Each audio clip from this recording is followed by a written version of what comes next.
चरकसंहिता निदानस्थानं तृतीयोऽध्यायः गुल्मनिदानम्। अथातो गुल्मनिदानं व्याख्यास्यामः इति स्माह भगवान् आत्रेयः।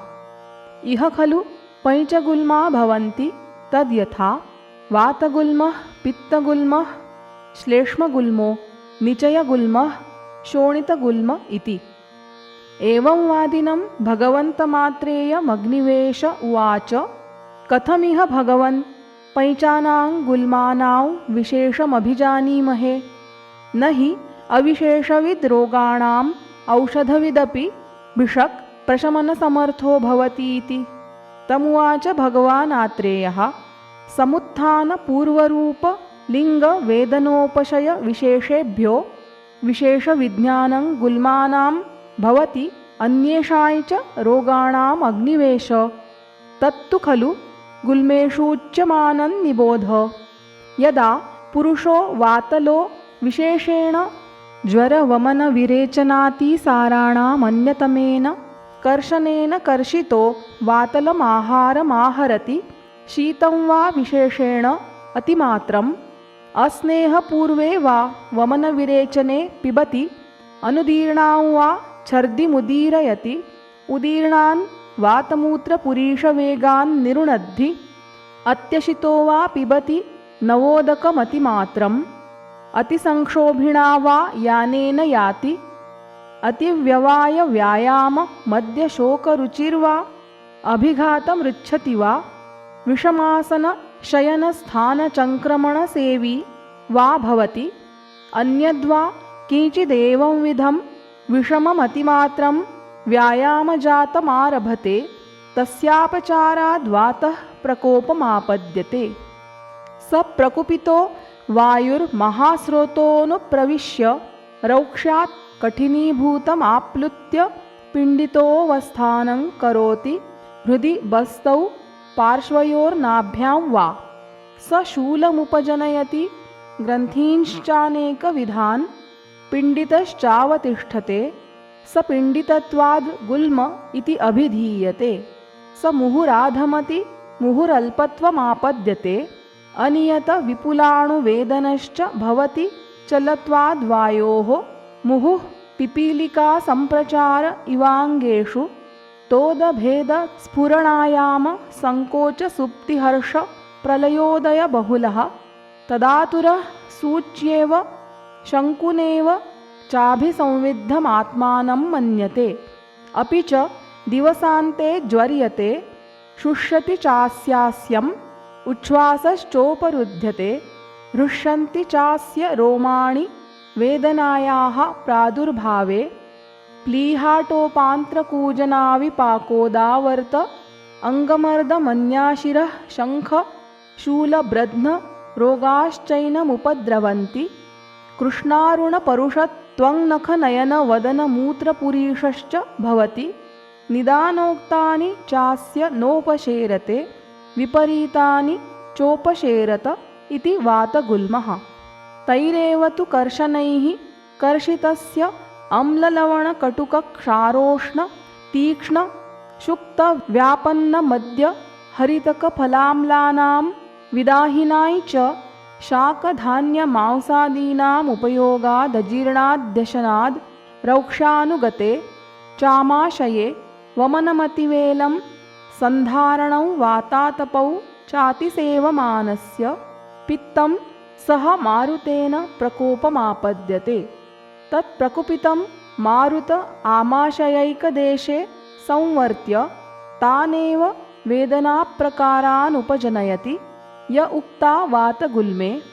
पित्तन्त्वेनं विदहति कुक्षौ हृद्युरसि कण्ठे च, स विदह्यमानः स धूममिवोद्गारमुद्गिरत्यम्लान्वितं, गुल्मावकाशश्चास्य दह्यते दूयते धूप्यते ऊष्मायते, स्विद्यति क्लिद्यति शिथिल इव स्पर्शासहोल्परोमाञ्चश्च भवति, ज्वरभ्रम दवथु पिपासा गलतालुमुखशोष प्रमोहविड्भेदाश्चैनमुपद्रवन्ति, हरितहारिद्र त्वङ्नखनयन वदनमूत्रपुरीषश्च भवति, निदानोक्तानि चास्य नोपशेरते विपरीतान्युपशेरत इति पित्तगुल्मः।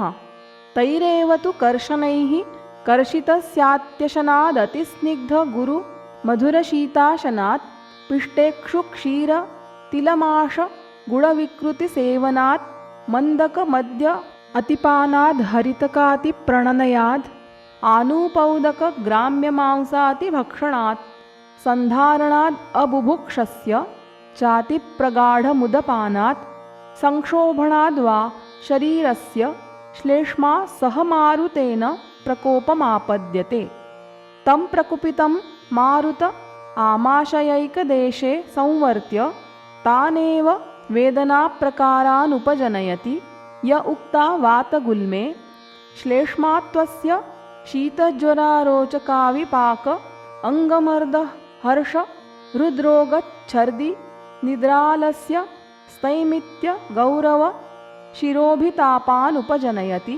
अपि च गुल्मस्य स्थैर्यगौरवकाठिन्यावगाढसुप्तताः तथा कासश्वासप्रतिश्यायान् राजयक्ष्माणै चातिप्रवृद्धः श्वैत्यं त्वङ्नखनयनवदनमूत्रपुरीषेषूपजनयति।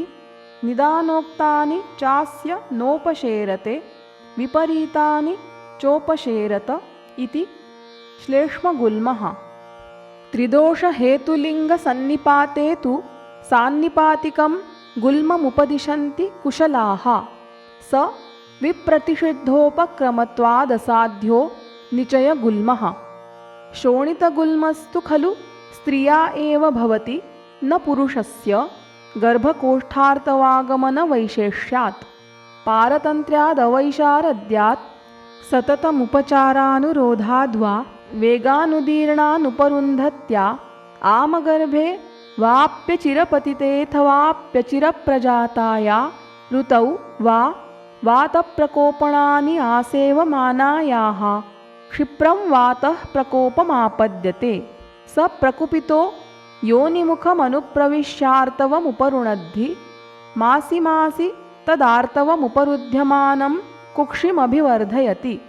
तस्याः शूलकासातीसारच्छर्द्यरोचकाविपाक अङ्गमर्द निद्रालस्य स्थैमित्य कफप्रसेकाः समुपजायन्ते।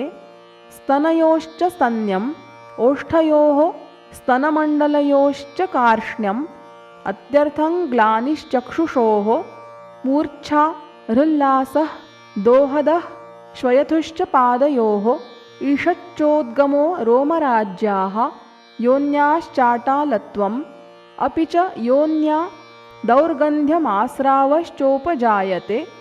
केवलश्चास्या गुल्मः पिण्डित एव स्पन्दते तामगर्भां गर्भिणीमित्याहुर्मूढाः।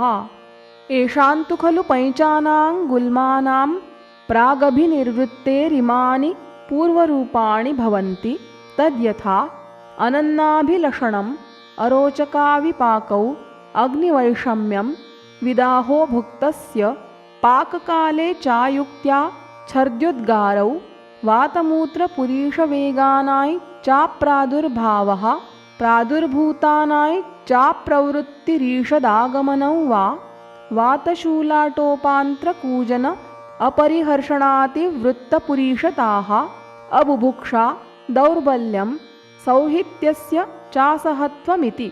सर्वेष्वपि खल्वेतेषु गुल्मेषु न कश्चिद् वातादृते सम्भवति गुल्मः। तेषां सान्निपातिकमसाध्यं ज्ञात्वा नैवोपक्रमेत। एकदोषजे तु यथा स्वमारम्भं प्रणयेत् संसृष्टांस्तु साधारणेन कर्मणोपचरेत्। यच्चान्यदपि अविरुद्धं मन्येत तदपि अवचारयेद्विभज्य गुरुलाघवमुपद्रवाणां गुरूनुपद्रवान् त्वरमाणश्चिकित्सेत् जघन्यमितरान्। त्वरमाणस्तु विशेषमनुपलभमानो गुल्मेष्वात्ययिके कर्मणि वातचिकित्सितं प्रणयेत्। स्नेहस्वेदौ वातहरौ स्नेहोपसंहितै च मृदुविरेचनं बस्तींश्च अम्ललवणमधुरांश्च रसान् युक्त्यावचारयेत्। मारुते हि उपशान्ते स्वल्पेनापि प्रयत्नेन शक्योऽन्योऽपि दोषो नियन्तुं गुल्मेषु इति। भवति चात्र गुल्मिनामनिलशान्तिरुपायैः सर्वशो विधिवदाचरितव्या। मारुते हि अवजिते अन्यमुदीर्णन् दोषम् अल्पमपि कर्म निहन्यात्। तत्र श्लोकः संख्यानिमित्तं रूपाणि पूर्वरूपमथापि च दृष्टन्निदाने गुल्मानामेकदेशश्च कर्मणाम् इत्यग्निवेशकृते तन्त्रे चरकप्रतिसंस्कृते निदानस्थाने गुल्मनिदानं नाम तृतीयोऽध्यायः।